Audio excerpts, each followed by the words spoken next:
Pemirsa, inilah sosok Irfan Gading. Meski wajahnya tidak terlalu familiar dalam kancah selebriti, namun namanya cukup memiliki gaung yang kuat. Nama Irfan Gading dikenal publik ketika istrinya Nana Gading berseteru dengan pragawati cantik Larasati.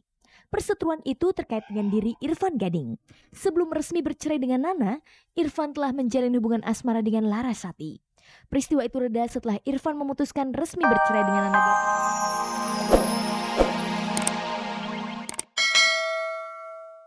Hari Valentine selalu diidentikan dengan perwujudan kasih sayang, terutama dengan kekasih. Lantas bagaimana rasanya jika hari Valentine datang justru di saat baru putus dengan kekasih? Khusus tentang hal ini rasanya hanya bisa dijawab oleh sejumlah artis yang merayakan Valentine tahun ini sendirian lantaran baru putus dengan pacar. Dan pemirsa, inilah mereka. Pemirsa, menyinggung tentang Valentine's Day yang dirayakan sebagai hari kasih sayang kemarin, ternyata tidak semua orang dapat merayakannya bersama sang pacar karena banyak alasan. Hal itulah yang dirasakan oleh Nafa Urbah, Peggy Melati Sukma, dan Hemalia Putri. Valentine's Day tahun ini dirayakan sendiri oleh mereka karena mereka telah putus dengan sang pacar. Tahun-tahun sebelumnya, Nafa Urbah selalu merayakan Valentine bareng kekasihnya Primus. Tapi sejak setahun yang lalu, Nafa resmi putus dengan Primus. Begitu pula dengan Hemalia Putri, cintanya dengan Indra Bruggman kandas di tengah jalan. Hal yang sama dirasakan pula oleh artis Peggy Melati Sukma. Sebulan lalu, hubungan cinta Peggy dengan seorang atlet polo air pun harus berakhir. Lalu apa yang dirasakan mereka saat merayakan Valentine sendirian tahun ini? Ada rasa kehilangan gitu ya, ada sesuatu yang berbeda gitu. Tapi itu kan proses, karena aku percaya banget kata-kata orang bijak kalau time will heal everything gitu ya. Waktu tuh akan menyelesaikan segala sesuatu. Apakah itu sedih, apakah itu bahagia, apakah itu kesepian atau keramaian, semuanya akan berlalu seiring dengan berjalannya waktu. Ya pasti ada ya, perbedaan itu banyak sekali, tapi aku anggap nggak ada lah. Makanya sedih pas Valentine, udah deket-deket Valentine putus gitu. Maksudnya kan niat gitu Valentine bareng gitu, udah putus deh, udah basi. Tapi apakah memang semasa pacaran mereka suka merayakan hari Valentine? Kalau aku punya pacar ya dulu aku ngerayain gitu. Tapi kalau enggak ya enggak, udah kalau ada syuting aja gitu. Aku belum pernah ngerayain Valentine sama pacar, belum pernah. Tanpa pacar, apa yang mereka lakukan hari Valentine kemarin? Bikin acara tapi aku diundang untuk nyanyi gitu. Di Laguna Cafe di Jakarta, apa sih namanya, Iguana atau Laguna, nggak tahu deh.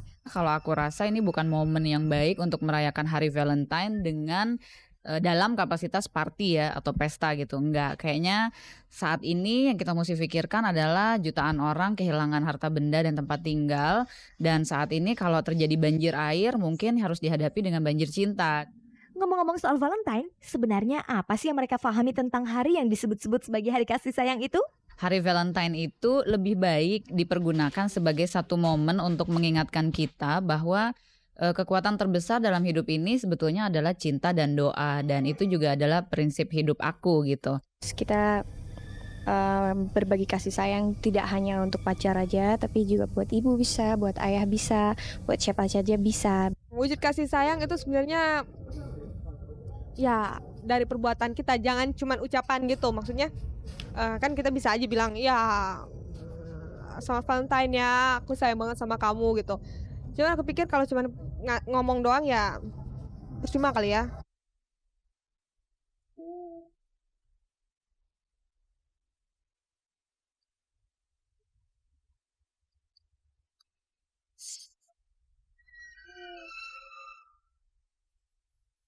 Pemirsa, ada hal yang menarik ketika menyebut nama Irfan Gading.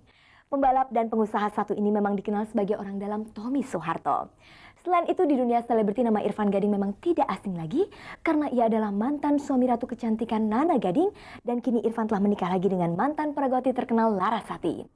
Tentang hubungan dekatnya dengan Tommy Soeharto, pernah terbetik kabar kalau pernikahan Irfan dengan Nana Gading dan juga pernikahannya dengan Larasati tidak lepas dari pengaruh Tommy Soeharto. Pemirsa, berikut ini kita simak penuturan Irfan Gading tentang persahabatannya dengan Tommy Soeharto.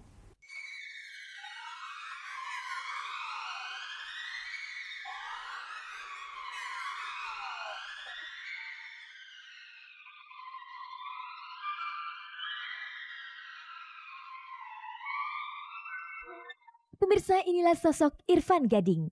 Meski wajahnya tidak terlalu familiar dalam kancah selebriti, namun namanya cukup memiliki gaung yang kuat. Nama Irfan Gading dikenal publik ketika istrinya Nana Gading berseteru dengan pragawati cantik Larasati.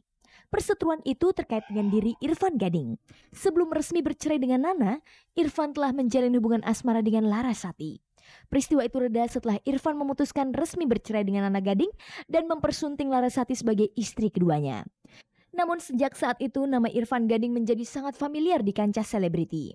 Karena setelah kasus perceraiannya, masyarakat mengetahui kalau Irfan Gading termasuk pengusaha dan pembalap sukses yang tidak lepas dari keluarga cendana. Irfan adalah sahabat dekat Tommy Soeharto sejak masih sama-sama duduk di bangku sekolah dasar perguruan Cikini, Jakarta. Bahkan terbetik kabar kalau kesuksesan Irfan Gading sebagai pengusaha tidak lepas dari pengaruh Tommy Soeharto. Bahkan saat Tommy tertangkap pada November 2001 lalu, Irfan termasuk orang yang paling sibuk.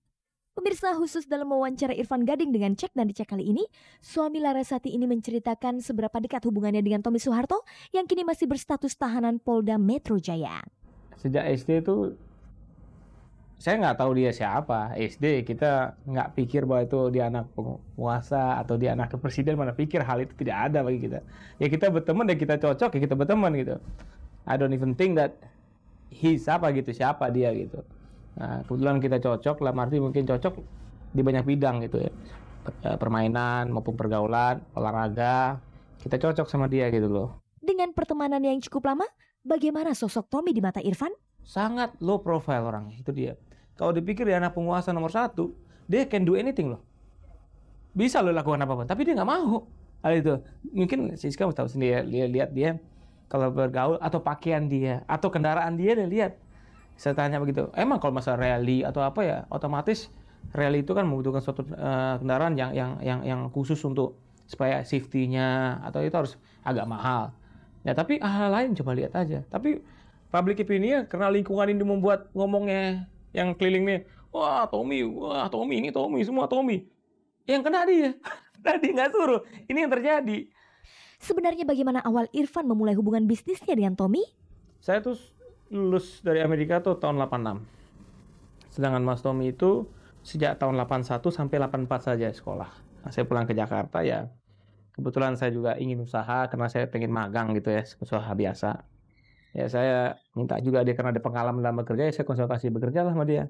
Nah awalnya begitu, saya bilang, can I get a job? Bisa nggak saya kerja gitu ya? Ya coba kamu magang dulu deh sama di mana? Nggak langsung sama dia. Saya kerja di suatu perusahaan lain yang saya juga sifatnya ya link lah ke dia, istilahnya minta bantu dia dalam hal ini. Sebagai sahabat dekat, apa komentar Irfan tentang julukan Tommy yang dianggap playboy itu? Kalau masalah playboy ini emang saya dulu waktu SMP, SMA maupun di Amerika pun kita ini sama-sama bujang. Ya sifat untuk laki-laki normal ya kita untuk lihat laki-laki, lihat perempuan ya. Kalau ada yang bagus ya why not gitu. Tapi popularitas Tommy sejak dulu tidak lepas dari kedekatannya dengan wanita. Terbukti banyaknya wanita yang diisukan dekat dengan Tommy Soeharto. Ya dia sebagai lajang saat itu masih single. Dia senang perempuan ini, dia pacaran sama ini. Nah kan, dia senang sama dia silakan. Tapi sampai di mana dia memberikan sesuatu, saya kan nggak bisa interfere.